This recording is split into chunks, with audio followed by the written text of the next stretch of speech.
Bilang isang agricultural town with a total land area of 1,299 hectares, karamihan ng lupain ay nagagamit para sa agricultural businesses na siya ring nakatutulong sa mga magsasaka upang mapalawig ang kanilang kaalaman sa pagsasaka para sa kanilang ikauunlad at ng buong bayan.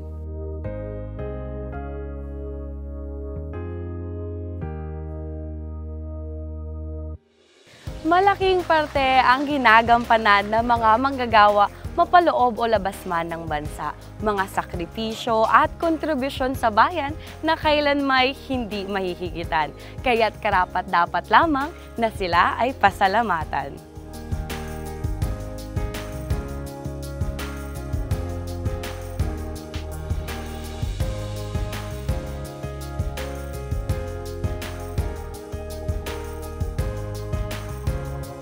At dito sa bayan ng Santo Tomas, mga manggagawang Tomasino ang aarangkada sa mga inihandang activities sa kanilang Agri-Tourism Day.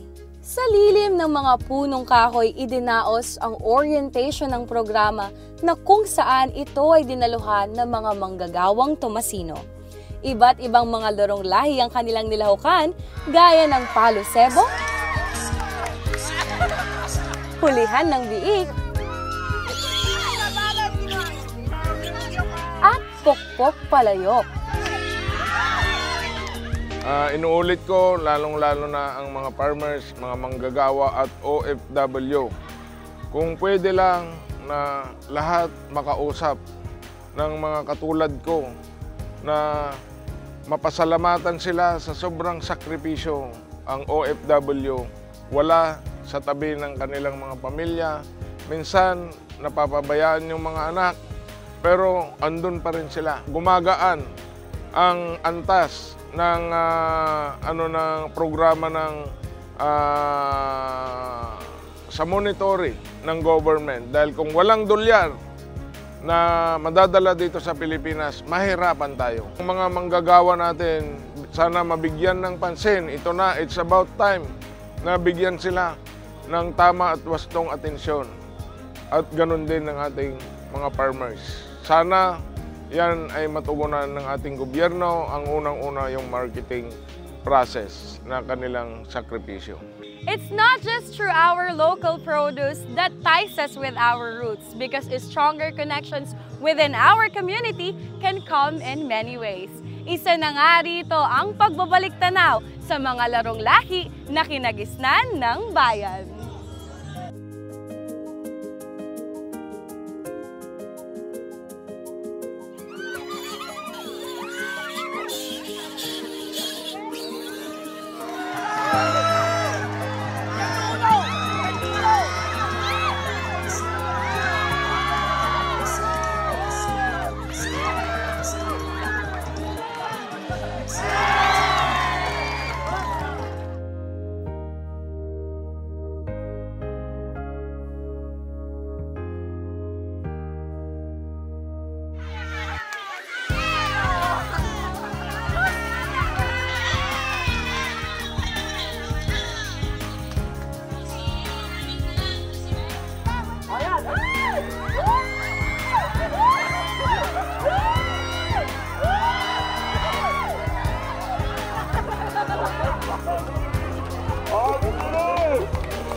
Nagtapos ang event sa inihandang salo-salo.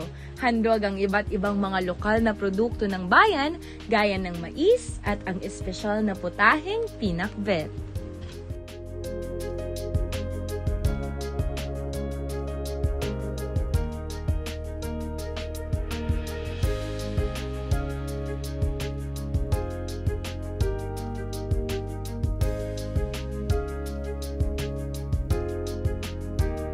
Agri-Tourism Day is a way for the community to unite the Tomasino laborers. Isang pagdiriwang na ang diwa ay pagkakaibigan at pagbubuklod na hindi lamang natatapos sa umaga, ito rin ay makikita sa gabi ng pakikipagkapwa.